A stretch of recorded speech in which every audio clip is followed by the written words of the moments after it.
There has been some pretty massive news regarding the War Thunder economy update. Well, it's going to be a series of updates. The roadmap, you guys know what I'm talking about. So the roadmap that Gaijin has put out about the economy, I'm sure most everyone has heard it by now and seen it by now. I'm just making a video on it to give my thoughts and opinions on it, my favorite changes in particular, what I think is going to have the biggest impact, and stuff like that.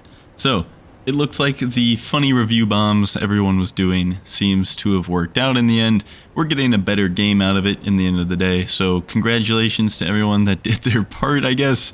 I thought it was pretty funny to watch. You guys are absolute criminals when it comes to destroying Gaijin, and it is some quality entertainment at the very least. It's kind of a shame the player union didn't turn out to be all that productive, but let's be honest, it came from War Thunder Reddit, so we kind of all saw that coming. Nonetheless, to everybody again that went out of their way as an individual to let Gaijin know how they feel about the game, congratulations, you did good. Let's talk about the very first thing that I think most people are most interested in and care most about. I'm going to throw some screenshots up of what the War Thunder website says about the changes. Just pause the video if you haven't read them. Again, I'm sure most of you have, but I'm going to include the screenshots just in case you haven't read them and you can pause it. Other than that, I'm just going to be summarizing it pretty much and then telling you what I think about it.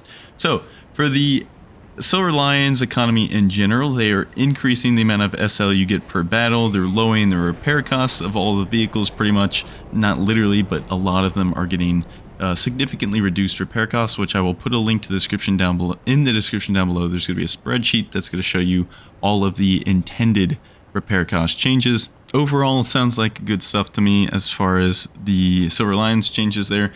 Their goal that they're saying is to make it so that you can maintain a positive SL balance, or at the very least a neutral SL balance without having premium, and I think that's what most people would agree sounds fair.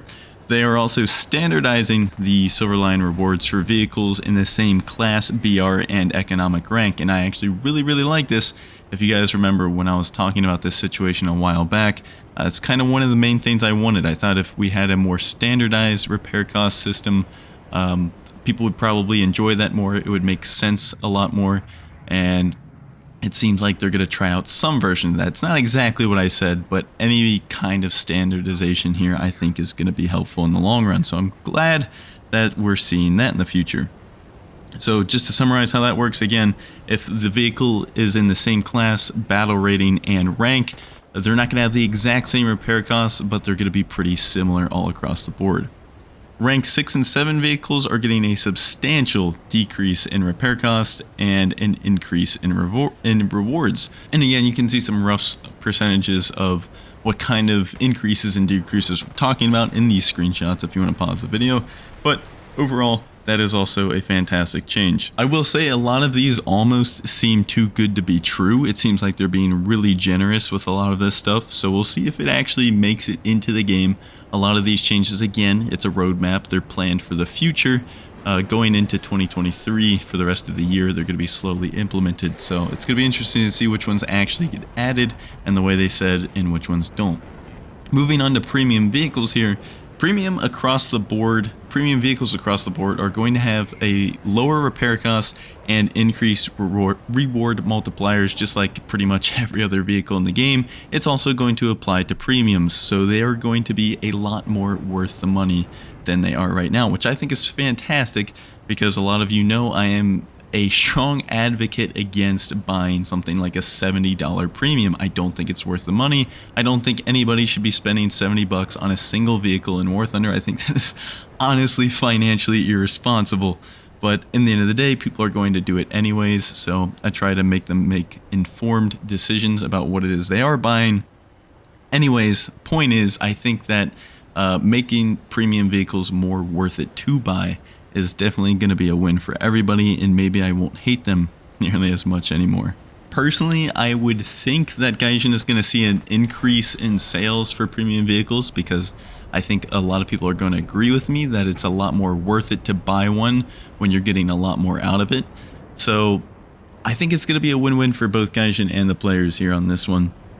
They're also going to be kind of giving a relief to the one life Andes that you're seeing with especially tanks, mainly so tanks, where somebody buys a premium and that's the only vehicle they have for that battle rating, they die once with it and they are out of the match and essentially screwing over their team. Well, Gaijin plans to implement some backups to every new premium that somebody buys to give them some time to adjust to the vehicle, learn some of its characteristics, and hopefully do better with it over time. They don't say how many backups they plan on including. I'd imagine it's not a lot. I don't think it's going to be significant at all, but it is going to provide a very small amount of relief in that aspect. Overall, just all across the board, a positive change here. Like I said, I don't think the backups is going to be the solution that everybody is going to be wishing it was. It sounds like it could be a lot more, but at least it is something, and I don't have any gripes with it. I just think it could be a little bit better. Moving on to premium accounts, they are getting something that I think is extremely valuable. I already think that premium account is probably the most worth your money purchase you can make on War Thunder. It's not going to be instantly gratifying like buying, a brand new top tier jet, but in the long run, I think you're going to get most out of your money. And they've made them even better because I plan on making premium accounts unable to get a negative SL balance after a match. So let's say you're playing a game, you end up dying without really doing anything productive, and you also have to pay your repair cost.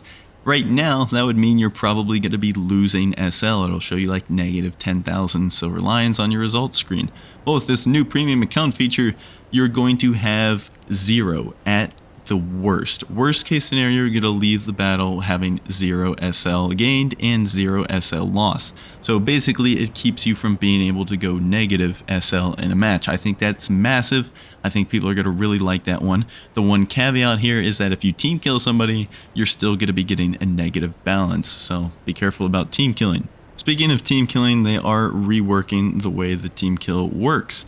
The current system is that if you team kill one person in a game, the team killer is going to pay, I think, 100% of the repair cost, and the victim is going to pay maybe 50% of the repair cost.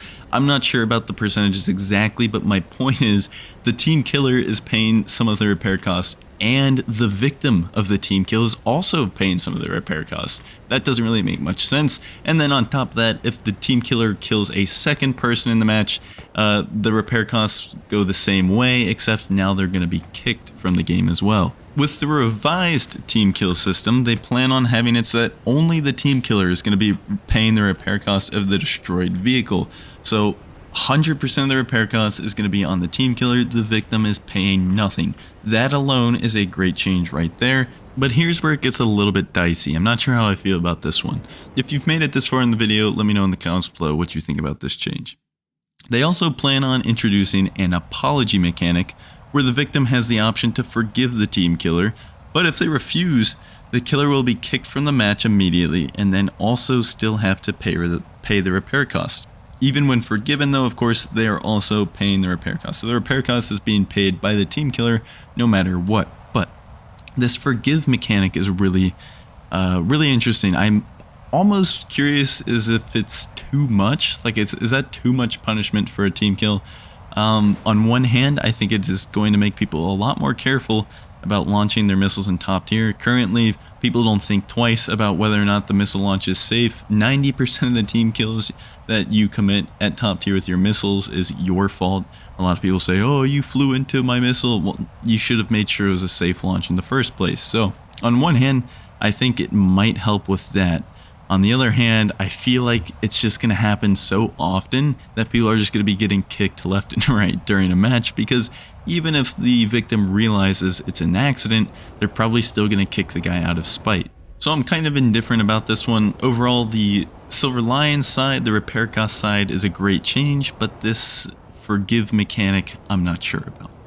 One I am absolutely 100% sure about, and this is my favorite thing to come out of this roadmap, is rewarding your skill. This little section right here, and I think this is huge. I've been wanting something like this for a very long time. There's an epidemic right now in War Thunder of people just bombing bases, playing PvE, having absolutely no interaction with any of the players around them, and I just don't think that that is healthy for the game. I don't think it's healthy for that player in the long run. So let's say you just bomb your way to top tier. player, you get your fancy new fighter, and you have absolutely no idea how the hell you're supposed to use it because you've been doing nothing but bombing this whole time, and now you're just not even going to have fun with the fighter that you were working for this whole time. Well, they're introducing a mechanic that gives you more RP bonuses, a higher percentage bonus, the more kills you get in a battle. So they use Tank Arcade as their example here, and it says 3 kills gives you a 15% RP bonus, 6 kills gives you a 30% RP bonus, and 9 kills gives you a 50% RP bonus. That is not insignificant. That is a very large bonus that is definitely going to help you grind faster if you do better in the match from the PvP side of things. And I think that is fantastic. I think it's going to incentivize people to actually learn how to play the game and get better at the game, and therefore they're going to enjoy the game more because they're not getting destroyed all the time. Again, they use Tank Arcade as their example for the layout of how these bonuses work, but I think that it's realistic to think that in air realistic battles, for example, it's probably something more along the lines of 1 or 2 kills is that 15%, 2 or 3 kills maybe is that 30%, and then 4 to 5 kills is probably going to be that 50% bonus. And that's not that hard to achieve, especially in today's top tier with all the missiles and stuff like that. I think a lot of people are going to be able to get that 50% RP bonus pretty frequently, and especially so if they try to actually fight players more often, and they will get better at the game. Overall, great change all around. I think, again, this is probably my favorite one that I've read so far. Don't get me wrong, all the other ones are fantastic too, but I think for the long-term health and player health of this game, I think that this one is very long needed, and I'm happy to see.